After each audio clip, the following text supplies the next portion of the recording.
अल्हम्दुलिल्लाहि रब्बिल आलमीन वस्सलातु वस्सलामु अला सय्यिदिल मुरसलीन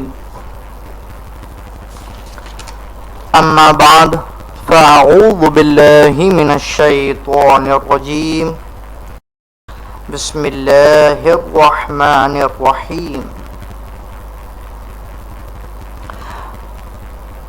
अस्सलामु अलैकुम व रहमतुल्लाहि व बरकातुहू।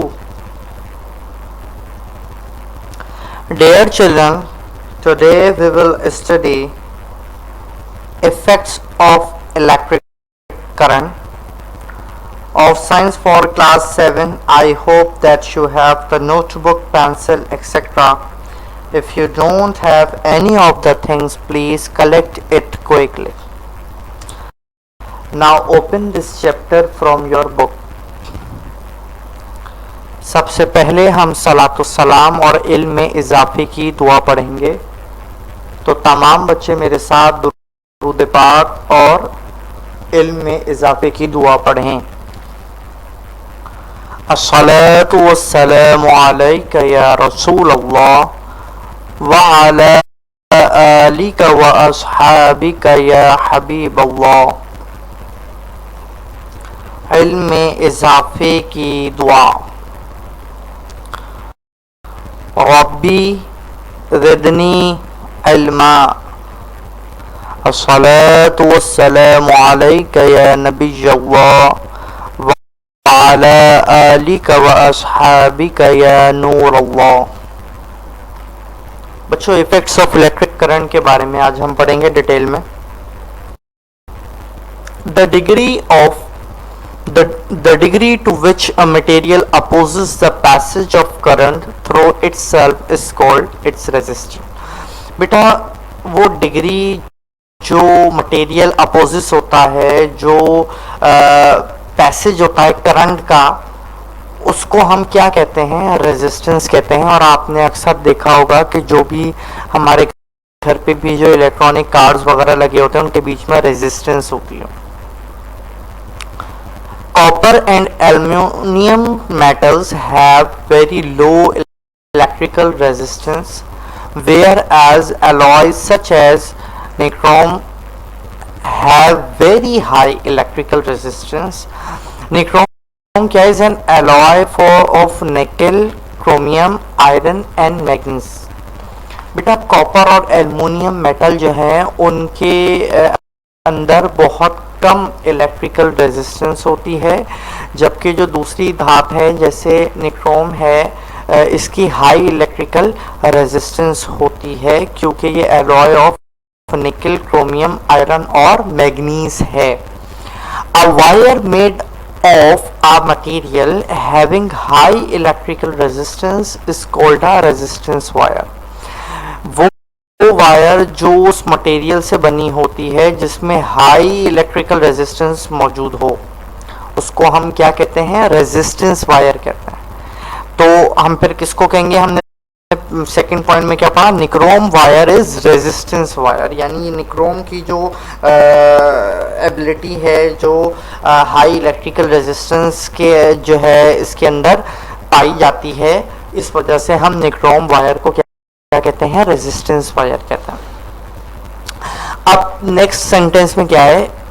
When electric current flows through a circuit, जब इलेक्ट्रिक करंट जो है वो सर्किट में फ्लो होता है, it produces three main effects.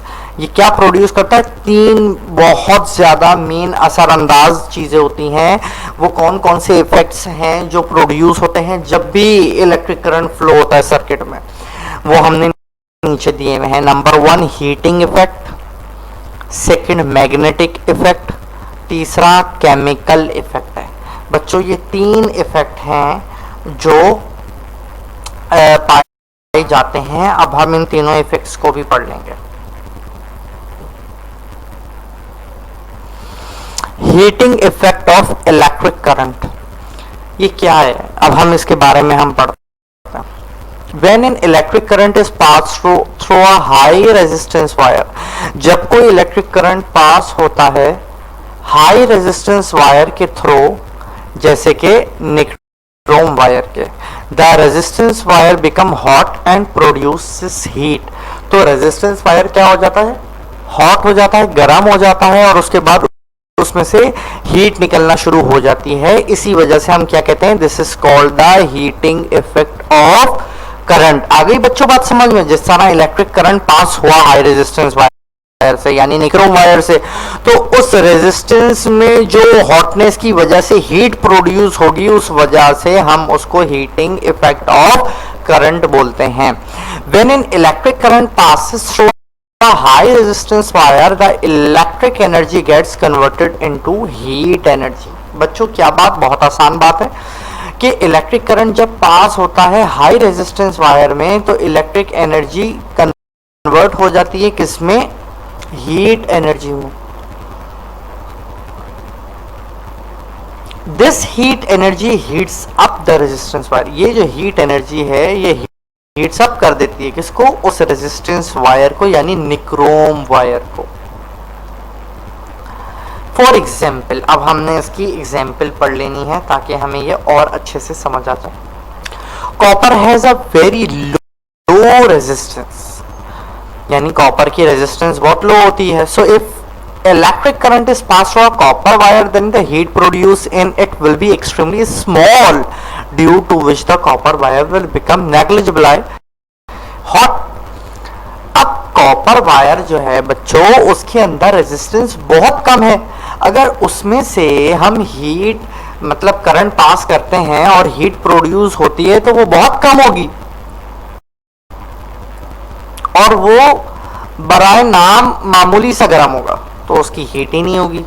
The copper wire used for making electric circuits in science activity normally do not become hot on passing electric current because they have a very low resistance due to the heat produced in them negligible।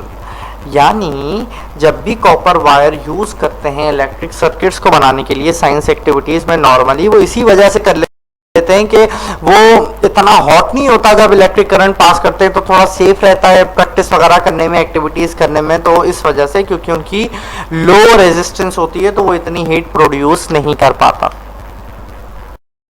Application of the heating effect of the electric current। Some of the important applications of the heating effects of current are given below। अब ये जो कुछ important applications हैं जो heating effect of current की हैं, वो हम नीचे बताते हैं।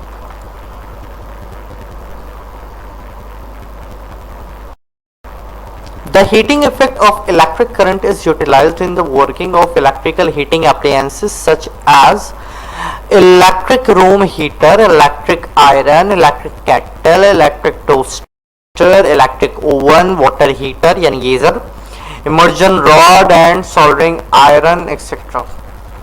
बच्चों ये जो हीटिंग इफेक्ट है इलेक्ट्रिक करंट का, ये हम यूज करते हैं किसमें, इलेक्ट्रिकल हीटिंग एप्लियंसेस में। जैसे कि हमारे कमरे में हीटर है, इस्त्री है, और इलेक्ट्रिक केटल है चाय बनाने के लिए, टोस्टर है, ओवन है एक्सेट्रा, गीज़र लगा है घर में। तो ये सब चीज़ें जो हैं ये heating effect of electric current है जो हम कामों में इसको यूटिलाइज करते हैं। अब हम बात करते हैं heating effect of electric current is utilised in electric bulbs. Obviously हम लैम्प्स में देखते हैं, बल्ब में देखते हैं, जो लाइट प्रोड्यूस होती है वो हीटिंग इफेक्ट की वजह से होती है। अक्सर आपने देखा होगा लाइट जलती रहे, जब हम उसको कई घंटों बाद बंद करते हैं और फिर हम उसको हाथ लगाएं तो वो हीटअप हो रहा होता है, वो गर्म हो रहा होता है। अक्सर ऐसा होता है, बच्चे हाथ भी लगा लेते हैं घरों में, हमें पता चलता है उसमें। अब आपको पता चला होगा कि वो हीटअप क्यों होता है। The heating effect of the electric current is utilized in a safety device called electric fuse। अब हीटिंग इफेक्ट जो है इलेक्ट्रिक करंट का, उसमें सेफ्टी डिवाइस होती है जिसको हम इलेक्ट्रिक फ्यूज कहते हैं। Electric heating appliances continue, the electric heating appliances such as electric room heater, electric iron etcetera work on the heating effect of current. ये जो वर्क कर रहे होते हैं ये किसकी बुनियाद पे, हीटिंग इफेक्ट ऑफ करंट की। All this electric heating appliances contain coils of high resistance wire made of alloy। The coil of high resistance wire or coil of nichrome wire present in electric heating appliance is called the heating element of the appliance. बच्चों जितने भी appliances होते हैं electric जो work कर रहे होते हैं वो किसकी बुनियाद पर होते हैं? Heating effect of current.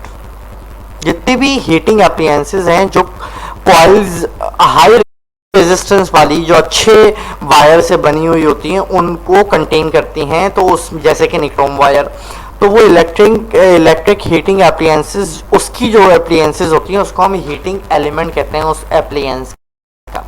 The part of electric heating appliance which heats up और पासिंग करंट इज कॉल्ड, यानी वो पार्ट इलेक्ट्रिक हीटिंग का अप्लायंसेस का जो हीटअप होता है जब हम उसमें से करंट पास करते हैं तो वो क्या कहलाता है?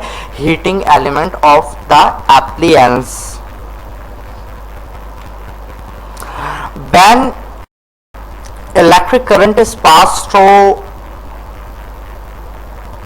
N electric heating appliance by connecting it to a power socket through insulated copper wire cord और कनेक्टिंग डबल. जब इलेक्ट्रिक करंट पास होता है इलेक्ट्रिक हीटिंग एप्लायंसेस में, जब हम उसे कनेक्ट करते हैं पावर सॉकेट में थ्रू इंसुलेटेड कॉपर वायर, यानी बेटा वो कॉपर वायर जो बाहर उसके रबड़ लगाओ, कॉर्ड लगाओ, कनेक्टिंग केबल्स हो, large amount of heat is produce in the heating element, यानी उस कॉइल में जो large amount of heat produce हो रही होती है हीटिंग एलिमेंट में, किसकी वजह से? Due to which heating element become red hot, यानी उसकी वजह से जिससे हीटिंग एलिमेंट क्या हो रहा है? रेड हॉट हो रहा है, यानी आप उसको देखेंगे तो वो रेड हो रहा होगा, इतना हीट अप हो चुका होता है. A lot of heat is produce in the heating element because it is made of high resistance nichrome wire. इतनी ज्यादा हीट क्यों प्रोड्यूस हो रही है उस हीटिंग एलिमेंट में? क्योंकि वो कौन किससे बना है? हाई रेजिस्टेंस निक्रोम वायर से. Negligible heat is produce in the connecting wires of copper because copper has very low resistance. ये हम पहले भी पढ़ चुके हैं कि कॉपर के अंदर लो रेजिस्टेंस होती है. जब इलेक्ट्रिक करंट पास कर दिया जाता है इलेक्ट्रिक आयरन में से, तो जो इलेक्ट्रिक आयरन का जो एलिमेंट होता है जो निक्रोम कॉइल से बना होता है वो रेड हॉट हो जाता है और फिर वो क्या प्रोड्यूस करता है बच्चों? हीट प्रोड्यूस करता है. ये जो इलेक्ट्रिक आयरन हॉट करता है वो बटन जो होता है उसका, वो क्या कर देता है? हीट की वजह से वो आयरन हॉट कर देता है. The hot electric iron is used for ironing clothes. इस वजह से ये जो आयरन है इलेक्ट्रिक, ये इस्त्री करने में काम आती है.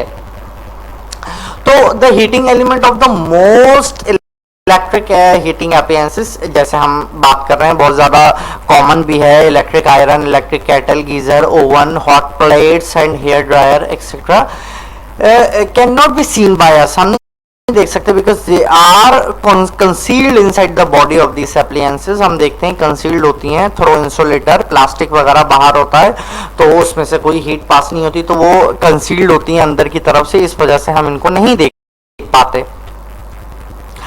इलेक्ट्रिक बल्ब है, लैंप है जो हम यूज करते हैं लाइट प्रोड्यूस करने के लिए, तो ये heating effect of electric current है. और इलेक्ट्रिक बल्ब जो होती है उसके अंदर थिन फिलामेंट होता है, टंगस्टन मेटल होता है. और फिलामेंट जो होता है इलेक्ट्रिक बल्ब का उसकी हाई रेजिस्टेंस होती है. तो जब इलेक्ट्रिक करंट पास होता है उसमें थ्रू द वेरी थिन, वो हाई रेजिस्टेंस फिलामेंट जो होता है इलेक्ट्रिक बल्ब का वो हीट प्रोड्यूस करता है उसमें से.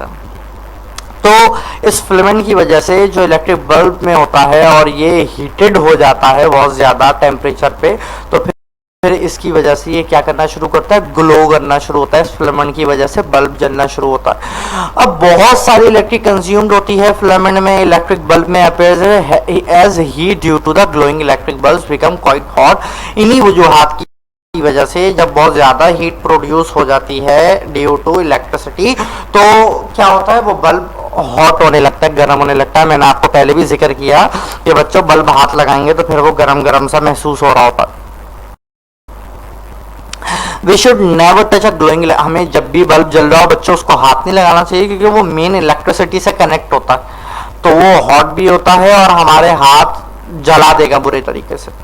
तो same current flowing tungsten filament, अब जाहिर सी बात है ये जो करंट है बिल्कुल सेम करंट फ्लो हो रहा होता है टंगस्टन फिलामेंट में से जो इलेक्ट्रिक बल्ब में होता है, और ये enormous heat but almost negligible heat is produce in the connective wires of copper. अब आप देखें इसमें बहुत ज्यादा हीट भी होती है और नेग्लिजिबल हीट प्रोड्यूस होती है उन कनेक्टेड वायर्स में जो किसके होते हैं, कॉपर में होते हैं।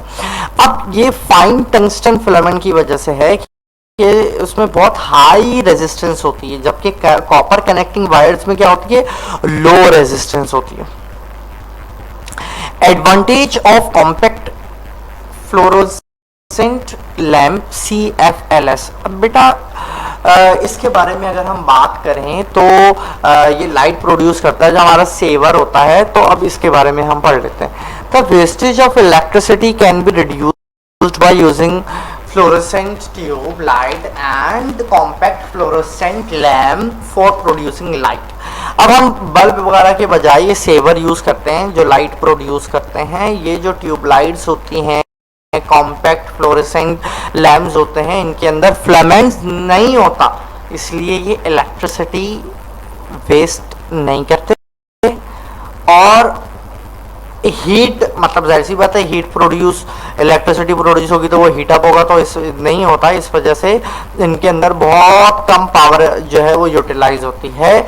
They can be fixed in ordinary bulb holders में ये फिक्स्ड हो जाते हैं for traditional filament types electric bulb जो हम यूज करते हैं घर में। अब हम आ जाते हैं इलेक्ट्रिक फ्यूज पर।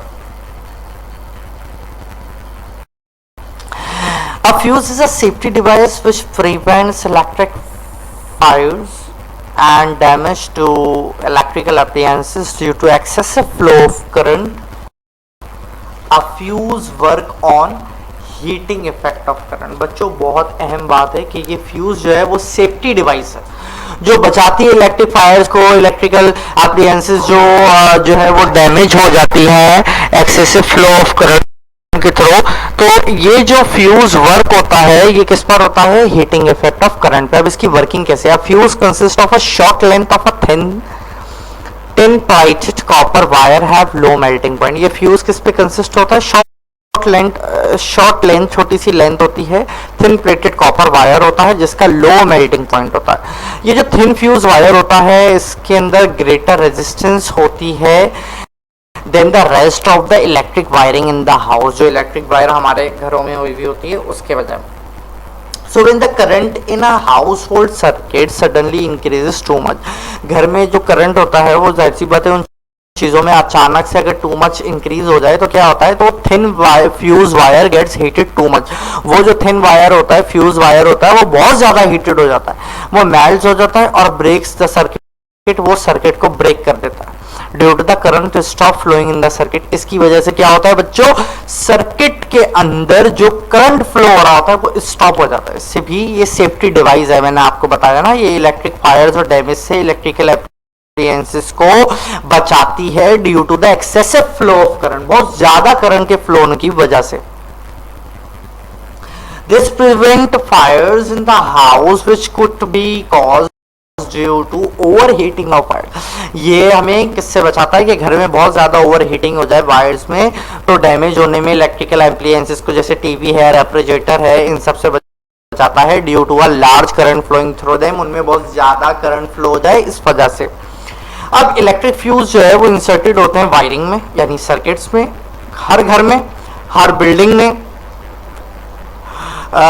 पोर्सिलियन fuse holder and or a removable porcelain fuse grip। Fuse जो है इन दो चीजों पर कंसिस्ट होता है। फ्यूज होल्डर जो है वो कनेक्टेड होता है हाउस होल्ड सर्किट्स में जो घर में हमारे लगे होते हैं, और इसकी ग्रिप जो होती है फ्यूज की वो वायर फिक्स्ड होती है। तो ये कैरिंग फ्यूज इंसर्टेड होते हैं, अंदर की तरफ लगे हुए होते हैं सर्किट में, तो इससे हमारी वायरिंग जो है वो कंप्लीट हो जाती है। अच्छा बच्चों, अब हम इसको कंटिन्यू करते हैं। There is a maximum limit on the current which can flow safely through the fuse wire inserted in the household circuit. इसके अंदर एक लिमिट होती है करंट की, जो फ्लो हो जाए सेफली और उस फ्यूज में से जो इंसर्टेड होता है हमारे सर्किट में, घरों में जो लगे हुए होते हैं। If due to some reason the current in household wiring suddenly becomes too large and exceed the safe limit, then the fuse will blow off.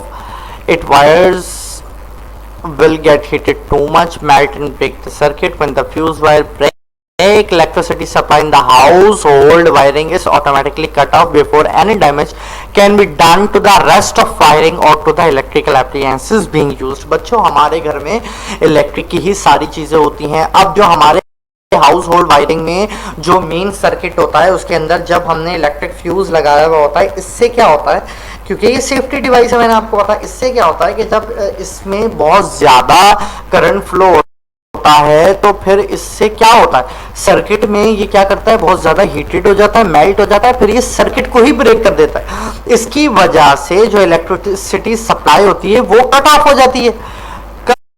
Cut off हो जाती है कि वो किसी चीज को डैमेज ही नहीं कर पाती, वो और वायरिंग को और इलेक्ट्रिकल एप्लियंसेस जो यूज हो रही है उनको डैमेज नहीं कर पाती, ये उनको सेव कर लेता है.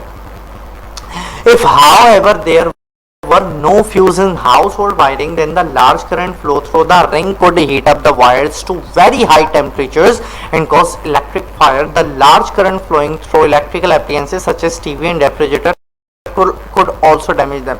आप देखें अगर ये वायरिंग हाउस होल्ड वायरिंग में ये यूज नहीं होगा तो इससे बहुत ज्यादा जो है वो हाई टेम्परेचर हो जाएगा और इससे इलेक्ट्रिक फायर्स होगा और ये लार्ज करंट फ्लोइंग जो है इलेक्ट्रिकल एप्लियंसेस टीवी रेफ्रिजरेटर वगैरह ये उसको भी डैमेज करेगा.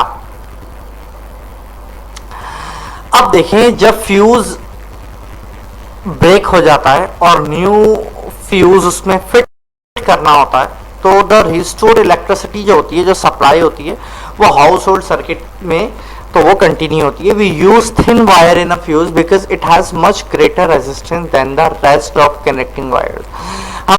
हम देखते हैं जो थिन वायर फ्यूज जो होता है ये ग्रेटर रेजिस्टेंस होती है इसमें rest of the connecting wires due to high resistance. ये अपने अंदर ड्यू टू हाई रेजिस्टेंस की वजह से the heating effect of current जो होती है वो बहुत ज्यादा फ्यूज वायर में होती है.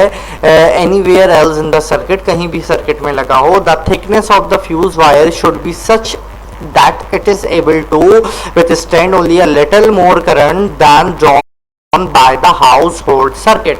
बच्चों हाउस होल्ड सर्किट में इसको यूज किया जाता है और फिर इसकी जो थिकनेस होती है फ्यूज वायर की ये जो है वो स्टैंड करती है, ये उसमें काबिलियत होती है, एबिलिटी होती है कि ये थोड़े थोड़े करंट जो होती है उसको बेयर कर लेती है और एक्सीड हो जाता है तो मैंने आपको बताया कि मेल्ट होती है और फिर सर्किट को ही ब्रेक कर देती है. We should not use a thick wire of as a fuse, हमें थिक वायर फ्यूज में यूज नहीं करना क्योंकि इसकी लो रेजिस्टेंस जो होगी है ये हीटेड कर देगी और फिर मेल्टिंग पॉइंट पर ले आएगी इसको आसानी से. The fuse wire is usually made from thin plates copper wire having low melting point so that is it may melt easily. Fuse wire जो बनता है यूजुअली वो थिन प्लेटेड कॉपर वायर से बनता है जिसका लो मेल्टिंग पॉइंट होता है जिसकी वजह से ये आसानी से मेल्ट हो जाता है. The copper metal wire or any other metal wire or metal strip should be not be used as a fuse wire because it has a high melting point due to which it will not melt easily when a large current pass through them. बेटा ये जो copper metal wire होती है या दूसरी metal strip या metal wire होती है वो आसानी से फ्यूज नहीं होती क्योंकि उसके अंदर हाई मेल्टिंग पॉइंट होती है, इसकी वजह से वो आसानी से मेल्ट नहीं होती जब उसमें लार्ज करंट पास किया जाता है. Dear children, I hope that everything what I have taught in this lesson is clear to you all. Kindly please revise it at your home. May Allah strengthen your memory. Ameen. Jazakallahu khairan.